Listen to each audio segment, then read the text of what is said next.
우리 같이 하나님의 말씀 보겠습니다. 하나님의 말씀은 누가복음 15장 11절에서 우리 24절까지 말씀 보겠습니다.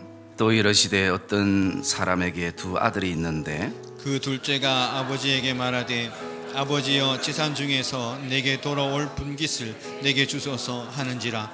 아버지가 그 살림을 각각 나누어 주었더니 그 후 며칠이 안 되어 둘째 아들이 재물을 다 모아가지고 먼 나라에 가 거기서 허랑방탕하여 그 재산을 낭비하더니 다 없앤 후 그 나라에 크게 흉년이 들어 그가 비로소 궁핍한지라.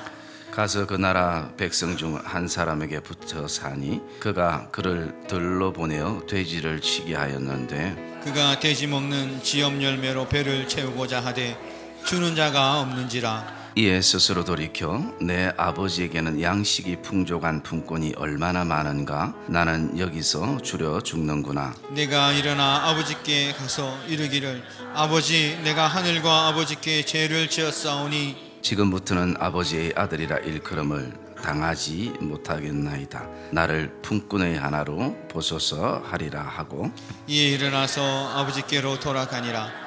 아직도 거리가 먼데 아버지가 그를 보고 측은히 여겨 달려가 목을 안고 입을 맞추니 아들이 이르되 아버지여 내가 하늘과 아버지께 죄를 지었사오니 지금부터는 아버지의 아들이라 일컬음을 감당하지 못하겠나이다 하나 아버지는 종들에게 이르되 제일 좋은 옷을 내어다가 입히고 손에 가락지를 끼우고 발에 신을 신기라. 그리고 살찐 송아지를 끌어다가 잡으라. 우리가 먹고 즐기자. 이 내 아들은 죽었다가 다시 살아났으며 내가 잃었다가 다시 얻었노나 하니 그들이 즐거워하더라. 아멘. 우리 옆에 분들 이렇게 한번 고백합시다. 정말 사랑하고 축복합니다. 부부가 식당에 가서 1시간 정도 식사를 할 때에 그 속에 얼마나 많은 시간을 대화하는가를 보면 부부가 몇 년을 살았는지 통계가 대충 나온다고 합니다.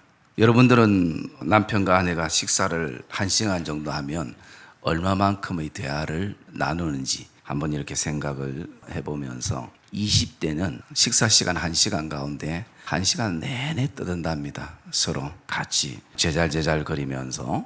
그러다가 30대의 식사 시간을 보면 30대는 거의 한 30분 정도, 그 30분은 대부분 자녀들 얘기로 시간을 보낸다고 합니다. 40대가 되면 1시간 가운데에 10분 정도 대화를 하는데 대화가 아니죠. 그 10분 동안 여자만 계속 얘기를 한답니다. 50대가 되면 그냥 한마디 하고 각자 밥을 먹는답니다. 묵자 하고. 그리고 60대가 되면은 남편은 벌써 다 먹고 밖에 나가서 담배를 피고 있고 여자 혼자 앉아서 식당에서 밥을 먹는 나이대가 60대라고 그래요. 70대는 아예 같이 식당을 안 간답니다. 여러분, 우리의 삶에 이렇게 돌아보면 사랑이 흔들리면 모든 것이 흔들리게 되어 있어요. 우리의 삶이 흔들리는 것을 볼 수가 있습니다. 그러나 사랑이 굳고 나면 삶이 튼튼히 세워져 가는 것을 보게 됩니다. 여러분들이 잘 아는 가수 노사연이라는 집사님이 저는 이런 노래가 있었는지도 몰랐는데 제가 보니까 이런 노래가 있더라고요. 제목이 뭐냐면 바램이라는 노래인데 제가 가사를 한번 읽어 드리겠습니다. 내 손에 잡은 것이 많아서 손이 아픕니다. 등에 짊어진 삶의 무게가 온몸을 아프게 하고 매일 해결해야 할 일 때문에 내 시간도 없이 살다가 평생 바쁘게 걸어왔으니 다리도 아픕니다. 내가 힘들고 외로워질 때 내 얘기를 조금만 들어준다면 어느 날 갑자기 세월의 한복판에 덩그러니 혼자 있진 않겠죠. 큰 것도 아니고 아주 작은 한마디, 지친 나를 안아주면서 사랑한다, 정말 사랑한다는 그 말을 해준다면 나는 사막을 걷는다 해도 꽃길이라 생각할 겁니다. 우리는 늙어가는 것이 아니라 조금씩 우리는 익어가는 것입니다. 내가 힘들고 외로워질 때 내 얘기를 조금만 들어준다면 어느 날 갑자기 세월의 한복판에 덩그러니 혼자 있진 않겠죠. 똑같은 건데 잠깐만요. 제가 이어놨다 보니까 아무튼 그런 내용입니다. 뒷부분에 맥 똑같고 이런 내용입니다. 우리가 늙어가는 것이 아니라 조금씩 익어가는 겁니다. 우리가 늙어가는 것이 아니라 조금씩 익어가는 겁니다. 저 높은 곳에 함께 가야 할 사람은 그대뿐입니다. 여러분, 우리가 이렇게 사진을 쭉 찍는 모습을 이렇게 바라보면 그 모습 속에서 젊었을 때는 대부분 아내가 남편에게 이렇게 기대어서 사진을 찍는 것을 보게 됩니다. 그런데 시간이 이렇게 좀 지나면 그때는 이제 남편이 아내를 향해서 고개를 기울여서 찍는 모습을 볼 수가 있습니다. 여러분, 이 땅에 살아가는 모든 사람들에게는 가장 필요한 것이 바로 사랑이라는 것입니다. 그래서 이 땅에 일어나는 모든 범죄의 그 밑바탕에는 왜 그런 범죄들이 일어나는가? 사랑받지 못했기 때문인 것입니다. 모든 사람들에게는 두 가지의 사랑이 필요합니다. 첫째는 바로 하나님 아버지의 사랑이고, 두 번째는 하나님 사랑을 통한 가족과 사람에 대한 사랑인 것입니다. 여러분, 단순하게 사람에 대한 사랑이 아니라 하나님의 사랑을 통한 가족 사랑 또 이웃 사랑인 것입니다. 왜냐하면 사람은 절대 신뢰의 대상이 될 수가 없는 것입니다. 하나님이 우리를 만드실 때부터 사람은 사랑의 대상으로 만들었다는 것입니다. 그래서 사랑받아야 사람은 변하는 것입니다. 깨어진 신뢰도 사랑의 힘만이 회복을 하게 하는 것입니다. 그래서 오직 우리의 신뢰의 대상은 하나님 한 분이시고, 그리고 오늘 저와 여러분들이 살아가면서 하나님의 그 사랑을 가지고 오늘도 많은 사람들을 사랑하며 살아갈 때 그 사랑에는 반드시 바꾸고 새롭게 하는 힘을 가지게 되는 것입니다. 여러분, 오늘 본문에 그 돌아오는 탕자의 내용의 이야기가 비유되고 있습니다. 오늘 이 둘째 아들은 늘 아버지 사랑 안에 산다는 것이 때로는 지겹다라는 것입니다. 왜 그렇습니까? 세상 재미가 없는 것이에요. 그리고 또 그렇다면 세상 재미가 없다면 아예 아버지의 사랑에 푹 젖든지 해야 되는데 아버지의 사랑에 깊이 빠지기는 또 싫은 것이에요. 그러다 보니까 그가 아버지 곁에 있지만 이것도 저것도 아닌 그런 어떤 삶을 사니까 결국은 그 사랑에 대한 지겨움이 일어나게 되고, 그리고 그는 아버지께 자신의 재산을 주면 자기가 멋지게 내 인생을 찾아 살겠다라고 얘기를 합니다. 이렇게 얘기하는 조차도 어쩌면 세상적인 용기가 있는 아들이기도 합니다. 왜냐하면 그 큰아들에 비하면 큰아들은 어떤 마음을 가지고 있느냐? 나도 지겹다라는 것이죠. 그렇지만 나는 아버지께는 말할 수 없다라는 것이죠. 그러면서 그는 그냥 아버지가 죽고 언젠가 재산을 물러받을 거니까 그때까지 내가 기다리자는 것입니다. 그래서 그 큰아들은 아버지의 마음이 어떠한지, 아버지의 관계가 어떠한지 그것은 무시하고 별 관심 없고 그냥 죽도록 주어진 일에 일만 하고 있는 것입니다. 여러분, 이 비유는 그 당시에 두 부류의 사람들을 비유하고 있습니다. 이 둘째 아들은 이방인들을 비유하고 있고요. 그리고 첫째 아들은 하나님을 그토록 잘 믿는다고 하지만 제대로 믿지 않는 유대인들을 비유를 하고 있습니다. 그래서 오늘 어쩌면 아버지께로 돌아와야 될 아들들은 한 명이 아니라 둘 다인 것입니다.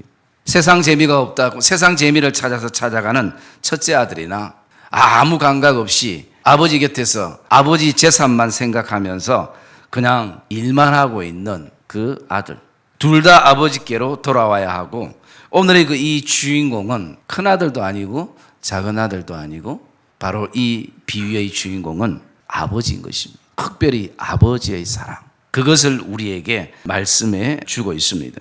어쨌든 둘째 아들은 아버지의 재산을 받아서, 자기 재산이 아닌 아버지의 재산을 받아서 신이 나서 자신의 인생을 이제 자기 마음대로 계획하고 최대한 아버지를 멀리 떠나는 것입니다. 그것이 자신에게는 행복이라 생각하는 것입니다. 그러나 아버지를 떠난 그 아들의 모습과 그 삶의 결과를 성경은 이렇게 말하고 있습니다. 13절에 보니까 허랑방탕과 낭비된 세월을 보냈다라는 것입니다. 아버지를 떠나면 더 멋지게 살고 성공할 것 같고, 그리고 세련되게 살 것 같고, 세상의 모든 낙을 다 누리면서 살 것 같았는데 생각대로 잘 되지 않더라는 것입니다. 아마 내가 이런 생활을 할 거라고 짐작했다면 그 아들은 아버지의 사랑을 떠나지 않았을 것입니다. 재산만 있으면 아버지는 없어도 잘 될 것 같은 것입니다. 아버지가 곁에 없어도 재산이 있기에 내 행복을 내가 지킬 수 있고 그 행복을 누릴 수 있다라고 생각을 했을 것입니다. 그리고 그 안에는 또 그런 생각을 했을 것입니다. 아버지가 없어도 내가 나름대로 열심히 해서 아버지에게 나의 성공된 모습을 보여주고 싶다라고 그렇게 생각했을 것입니다. 그런데요, 중요한 것은 아버지 없이는 아무것도 되지 않더라는 것입니다. 결국 아버지를 잃어버린 아들은 모든 것을 잃어버린 것입니다. 아버지를 잃어버린 아들에게 늘 붙는 꼬리표가 14절에 보니까 늘 궁핍함과 굶주림이라는 것입니다. 물론 이것이 육적인 어떤 굶주림과 궁핍함도 있겠지만 특별히 영적인 궁핍함과 굶주림이 있지 않겠습니까? 사람은 아버지의 사랑을, 하나님의 사랑을 받고 살아가야 되는데 그 사랑을 알지 못하기에 때로는 이 궁핍과 굶주림 속에 사는 아들에게 누가 하나 먹을 것을 주거나 심지어 돼지가 먹는 열매로 배를 채우려고 해도 주는 자가 없는 것입니다. 여러분, 유대인들은 돼지를 제일 싫어합니다.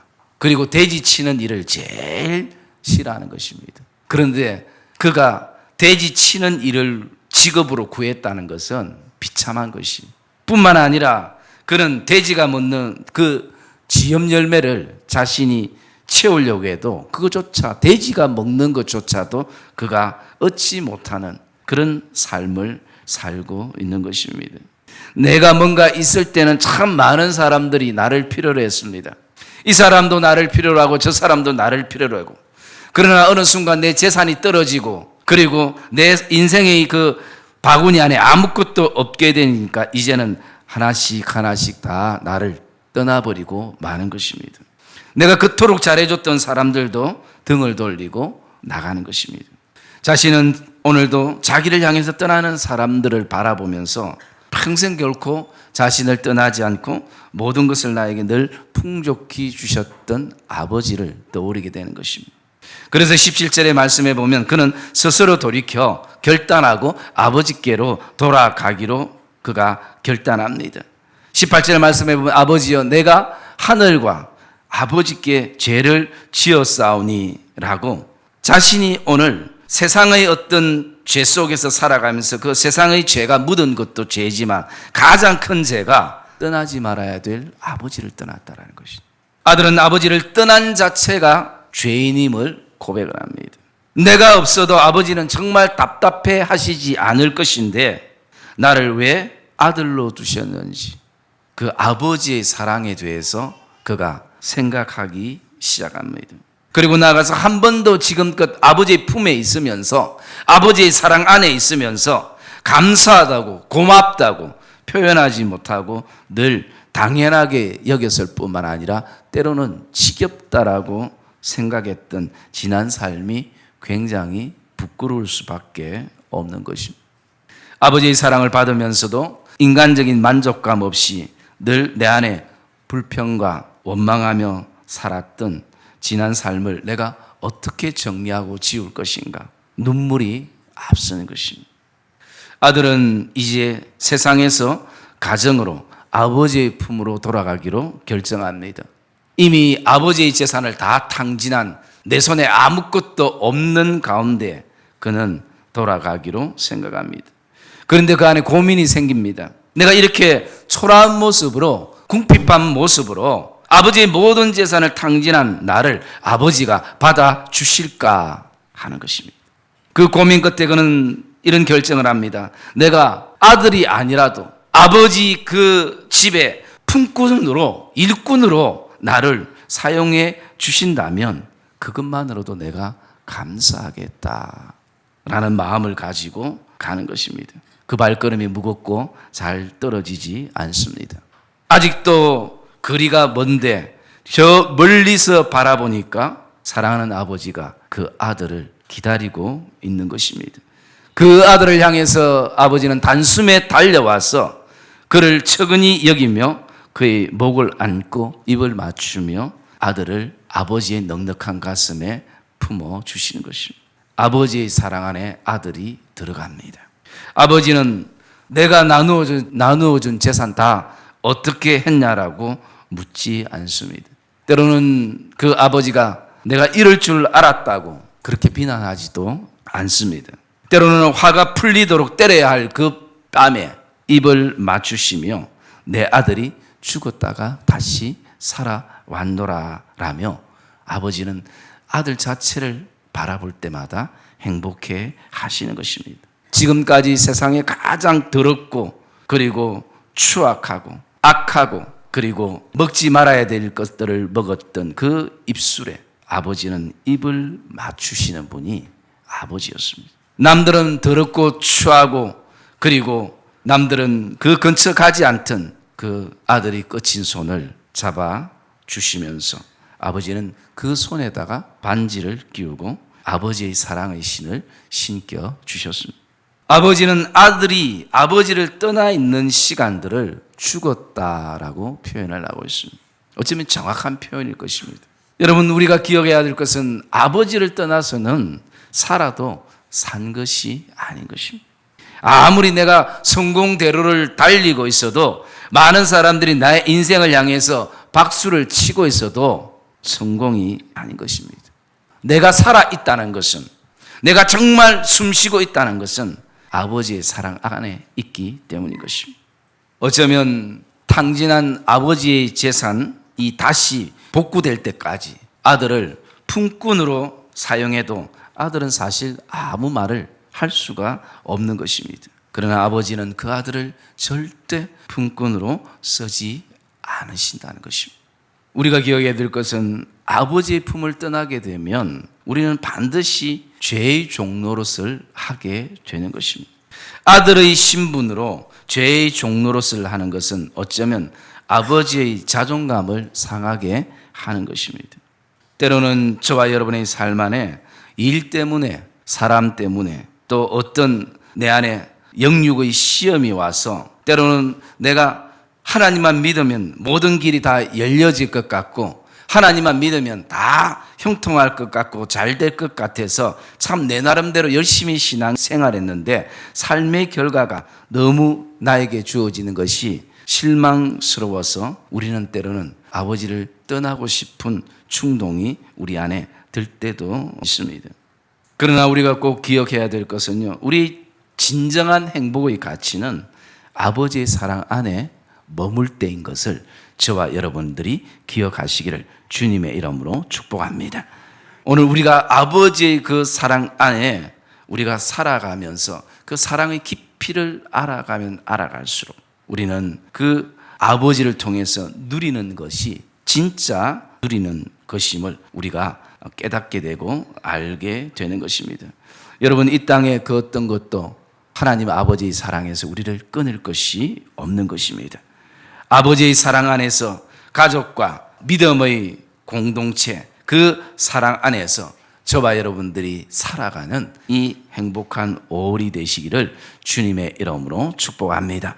그리고 또 나아가서 저와 여러분들이 오늘도 그 가족 안에 다시 한번 대화들이 회복되어지고 정말 다른 것 기대하는 것이 아니라 사랑한다는 그 한마디, 그리고 수고했다는 그 한마디, 당신 때문에 내가 살아간다는 그 한마디, 그 한마디가 오늘 우리 가족 안에 또 믿음의 공동체 안에 공유되는 그런 복된 은혜가 저와 여러분 안에 있기를 주의 이름으로 축복합니다. 그리고 나아가서 오늘 둘째 아들처럼 아버지의 품이 지겹다면 정말 그 아버지의 사랑 안에 더 깊이 경험하는 결단과 그 시간들이 저와 여러분 안에 가져지기를 주의 이름으로 부탁을 드리며, 혹시라도 내가 오늘도 큰아들처럼 그냥 아버지를 떠날 수는 없고 그렇다고 아버지와 내가 더 깊은 믿음의 친밀감을 가지는 것도 아니고 이것도 저것도 아닌 가운데 아버지가 죽기만을 기다리는 그런 우리의 삶의 모습들이 영적으로 있다면 저와 여러분들이 진짜 아버지의 마음을, 나를 향한 아버지의 진짜 사랑을 발견하는 이 복된 이 5월이 되어서 정말 큰아들도 둘째아도 아버지의 영원한 사랑 안에서 살아가는 이 행복한 5월이 저와 여러분의 가정에 축복의 달로 있기를 주의 이름으로 축복합니다.